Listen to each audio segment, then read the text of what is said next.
নমস্কার, সবাই কেমন আছেন? আশা করছি সবাই খুব ভালো আছেন আর আমিও ভালো আছি। ড্রিম লাইফ বিউটির আরও একটি নতুন ব্লগে আপনাদের সবাইকে জানাই স্বাগত। আজকের ভিডিওটা আগের দিনের ভিডিওর পরের অংশটা। আগের দিন ব্লগে সকাল 6টা থেকে সকাল 10টা পর্যন্ত যা যা সংসারের কাজকর্ম করি সেগুলোই ভিডিওতে তুলে ধরেছিলাম, আর আজকে ঠিক তার পরের অংশটা তুলে ধরছি। সারাদিন সংসারের কিন্তু নানান রকম কাজকর্ম থাকে রান্নাবান্না বাদ দিয়েও, তো সেই সমস্ত কাজ কিন্তু প্রতিদিন আমরা গৃহিণীরা অনবরত করতেই থাকি।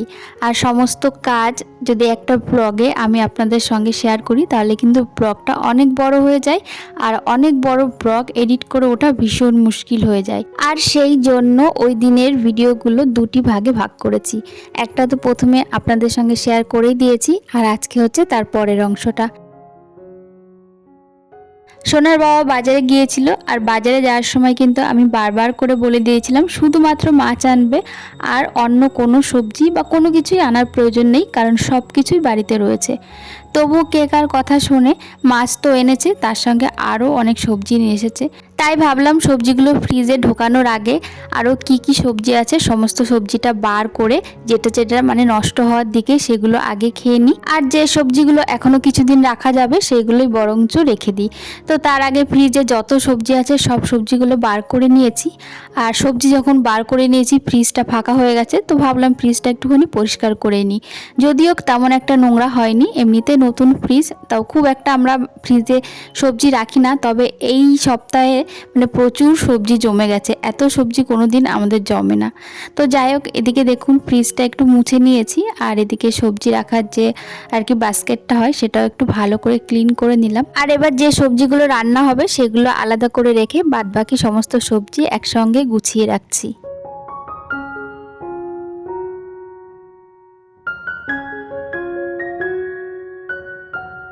দেখুন এখানে একই সবজি বারবার নিয়ে এসেছে, তো অনেক গাজর জমে গেছে। খাওয়া হচ্ছে তবুও কিন্তু শেষ হচ্ছে না, মানে অনেক গাজর জমে গেছে। তার মধ্যে রয়েছে বিট, ক্যাপসিকাম, বাঁধাকপি থাকতেও আবার নিয়ে এসেছে, বেগুন তো প্রচুর রয়েছে, মানে খাওয়ার পরেও শেষ হচ্ছে না, এত সবজি এনেছে। তার মানে এখন বোঝাই যাচ্ছে বাজারে সবজির দামটা বোধহয় একটু কমেছে।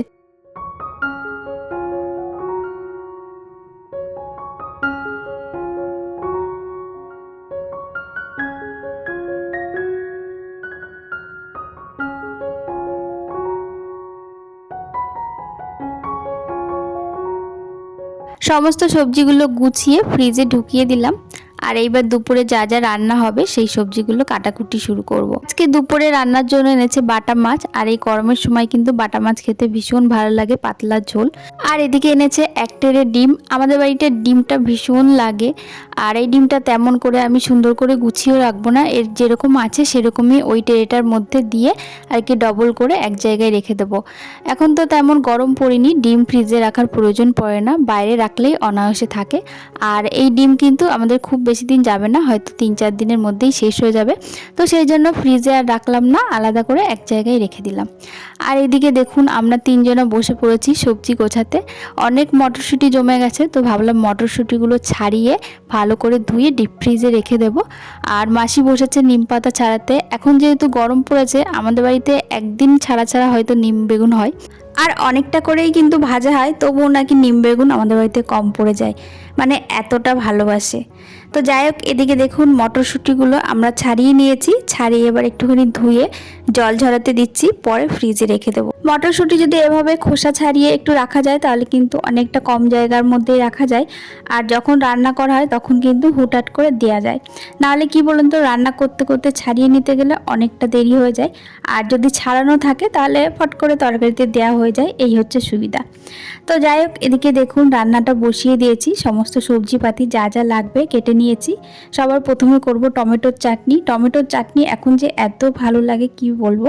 আমের চাটনিও খুব ভালো লাগে, আম তো এখন উঠেই গেছে, তবে আমের চাটনি এখনো পর্যন্ত করিনি। টমেটোর চাটনি করছি, আর চাটনিটাই সবার আগে বসিয়ে দিলাম।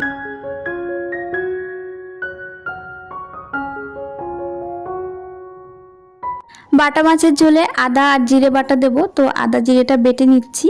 পেঁয়াজ দেব কিন্তু রসুনটা দেব না, একদম রসুন ছাড়াই আজকে বাটা মাছের ঝোল করব। এমনিতে আমাদের বাড়িতে মাছ আনলে তার মধ্যে অল্প পরিমাণে পেঁয়াজ রসুন আদা সমস্ত কিছু দেওয়া হয়, তবে আজকে রসুনটা দেব না। এদিকে দেখুন বাড়ির থেকে রেখেছি 1 কেজি মতন তেঁতুল। টমেটোর চাটনিতে তেঁতুল দিলে ভীষণ ভালো লাগে, টকটক লাগে, মিষ্টি মিষ্টি লাগে, খুব ভালো লাগে। তো সেই জন্য একটু বেশি করেই তেঁতুল রাখা হয়েছে। তো তেঁতুলটা এখনও পর্যন্ত প্লাস্টিকে রয়েছে, কালকে রোদ উঠলে ভালো করে রোদে দিয়ে তারপর কিন্তু একটা জারে ভরে রাখবো। তো এদিকে দেখুন টমেটোর চাটনি আমার প্রায় হয়ে এসেছে, তেঁতুল দিয়ে দিলাম আর একটু বেশি করে চিনি দেবো। মিষ্টি মিষ্টি টকটক ভীষণ ভালো লাগে। তবে এই বাড়িতে মা যখন চাটনি রান্না করে মিষ্টি দেয় না, খুব কম মিষ্টি দিয়ে চাটনি করে, সেই চাটনি আবার খেতে ভালো লাগে না। তবে আমি একটু মিষ্টি আর টক একদম পরিমাণ মতো দিই। আর চাটনি খাবো যখন চাটনির মতন করেই খেতে হবে, তাই না বলুন? তো এদিকে দেখুন আমার চাটনিটা হয়ে গেছে। এরপর রান্না করব হচ্ছে ভেন্ডি। অনেকগুলো ভেন্ডি জমা হয়েছে, তো ভেন্ডি চচ্চড়ি করব আজকে আলু দিয়ে। এই গরমের সময়তে যে সমস্ত সবজিগুলো ওঠে আর সেই সবজিগুলোই কিন্তু গরমে খেতে ভীষণ ভালো লাগে। তো ভেন্ডি তো আমার খুব প্রিয় একটি সবজি, ভীষণ ভালো লাগে। ভেন্ডি ভাজা, ভেন্ডি চচ্চড়ি, ভেন্ডি সেদ্ধ সমস্ত কিছুই ভালো লাগে। তো আজকে করব হচ্ছে ভেন্ডি চচ্চড়ি। তবে সর্ষে বাটা দেব না, বেশি করে পেঁয়াজ দিয়ে আর আলু দিয়ে আর একটা টমেটো দিয়ে একদম কম জল দিয়ে একদম শুকনো শুকনো করে ভেন্ডি চচ্চড়ি করব। তো এদিকে দেখুন ভেন্ডিটা আমি পেঁয়াজের সঙ্গে দিয়ে দিলাম, কারণ আলুটা না খুব তাড়াতাড়ি গলে যায় আর ভেন্ডিটা একটু ভাজা ভাজা করব, তো সেই জন্যই দিয়ে দিলাম। আর এদিকে দেখুন ভেন্ডি চচ্চড়ি হয়ে গেছে, তার সাথে নিম বেগুনও করে নিয়েছি। আর এবার মাছের ঝোলটা বসিয়ে দেবো।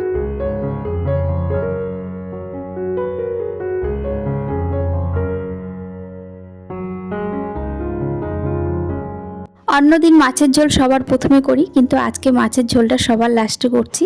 তার কারণ মাসির মাছ ধুতে একটু দেরি হয়েছিল। তো আগে আগে আমি সমস্ত সবজিগুলো কেটে নিয়েছিলাম, ওই জন্য ভাবলাম আগে বসে না থেকে সবজিগুলো রান্না করে ফেলি, তারপর নয় মাছের তরকারিটা করেই ফেলবো। আর এদিকে দেখুন বাজার থেকে নিয়ে এসেছে পেয়ারা। এই পেয়ারাটা যদি আজকে না খাওয়া হয় কালকে দেখবো পেয়ারাটা নরম হয়ে গেছে, আর নরম পেয়ারা খেতে কিন্তু ভালো লাগে না। তো এদিকে দেখুন ছেলে পেয়ারা খেতে ভালোবাসে, তবে পেয়ারা কাসন্দ ধনেপাতা এগুলো দিয়ে মাখিয়ে খেতে বেশি ভালোবাসে। তবে আজকে আর কাসন্দটা নেই, কাসন্দটা শেষ হয়ে গেছে, আনতে হবে একটা। যতদিন কাসন্দ ছিল আর পেয়ারা থাকলে কিন্তু ওই কাসন্দ দিয়ে মাখিয়েই খেত। বাইরে যে দোকানে পেয়ারা মাখাগুলো বিক্রি হয় ওগুলো খেতে ভীষণ চাই, তো ওইগুলো খেতে দেওয়া হয় না বলেই কিন্তু বাড়িতে সবসময়ের জন্য একটা কাসন্দ এনে রাখা হয়, যে বাড়িতে যখন ইচ্ছা করবে তখন পেয়ারা বলুন বা আম বলুন এগুলো মাখা করে খাওয়া হবে। তবে কাসন্দটা শেষ হয়ে গেছে, আর একটা আনতে বলবো। আর এদিকে দেখুন আমি পেয়ারাটা ভালো করে কেটে দিচ্ছি। প্রচণ্ড শক্ত ছিল পেয়ারাটা, কিন্তু খেতে খুব ভালো। দুই একটা পেয়ারা দেখবেন দেখতে ভালো হলেও খেতে ভালো হয় না, কিন্তু এই পেয়ারাটা খেতেও ভালো দেখতেও ভালো। তো যাই হোক পেয়ারাটা এদিকে আমি কেটে দিয়েছি, ওরা খাক, আর এদিকে আমি মাছের তরকারিটা করে ফেলি। আজকে তো বাটা মাছ এনেছে, আগেই বললাম আপনাদেরকে। আর বাটা মাছ তো একবারে ভাজা যায় না, যে কোনো মাছই একবারে দিয়ে কিন্তু ভাজা যায় না, 2-3 বার করে করে ভেজে নিতে হয়। তো 2-3 বার করে করে মাছগুলো আমি ভেজে নিচ্ছি। আর এবার মাছের ঝোলটা বসিয়ে দেব। প্রতিদিনের মতো আজকেও কিন্তু আলু আর সজনে ডাঁটা দিয়েই মাছের ঝোলটা করছি, জিরে আর আদা বাটা দিয়ে। রসুন ছাড়া কিন্তু এভাবে মাছের ঝোল করলেও কিন্তু খেতে দারুণ লাগে। আর যত গরম পড়ছে তত কিন্তু পাতলা পাতলা করে মাছের ঝোল বেশি ভালো লাগে। তো যাই হোক এদিকে আমার তরকারিটা খুব ভালো করে কষানো হয়ে গেছে, আর এবার পরিমাণ মতন ঝোল দিয়ে দিলাম। এবার ঝোলটা ভালো করে ফুটে উঠলেই মাছগুলো দিয়ে দেব। আর এদিকে দেখুন দুটো তেলাপিয়া মাছ ছিল, এই মাছের ঝোল করলে তো কেউ খাবে না, কিন্তু একটুখানি মশলা দিয়ে পেঁয়াজ বাটা, জিরে বাটা আর একটু লঙ্কা বাটা দিয়ে লবণ হলুদ দিয়ে ভালো করে যদি মাখিয়ে মাছটা ভাজি তাহলে কিন্তু সবাই খুব পছন্দ করে। আর আমাদের বাড়িতে তেলাপিয়া মাছ আনলে কিন্তু এরকম করেই ভাজা হয়। তো এদিকে দেখুন ঝোলটা ফুটে গিয়েছে, আর এদিকে মাছগুলো দিয়ে দিলাম। আর এবার আরেকটুখানি ফুটিয়ে ঢাকা দিয়ে তারপর কিন্তু মাছের ঝোলটা নামিয়ে নেব। রান্না বান্না তো আমার কমপ্লিট হয়ে গেছে, তারপর রান্নাঘরটাও কিন্তু খুব ভালো করে পরিষ্কার করে নিয়েছি। আর এবার যাব স্নান করতে, তারপর করব খাওয়া দাওয়া। তো চলুন আজকের ব্লগটা এখানেই রাখছি। আজকের ব্লগটা আপনাদের কাছে কেমন লাগলো অবশ্যই কমেন্টের মাধ্যমে জানাবেন। যদি ভালো লাগে একটা লাইক করে দেবেন, আর আমার চ্যানেলে এখনও পর্যন্ত যারা নতুন অবশ্যই চ্যানেলটি সাবস্ক্রাইব করে আমার পাশে থাকবেন।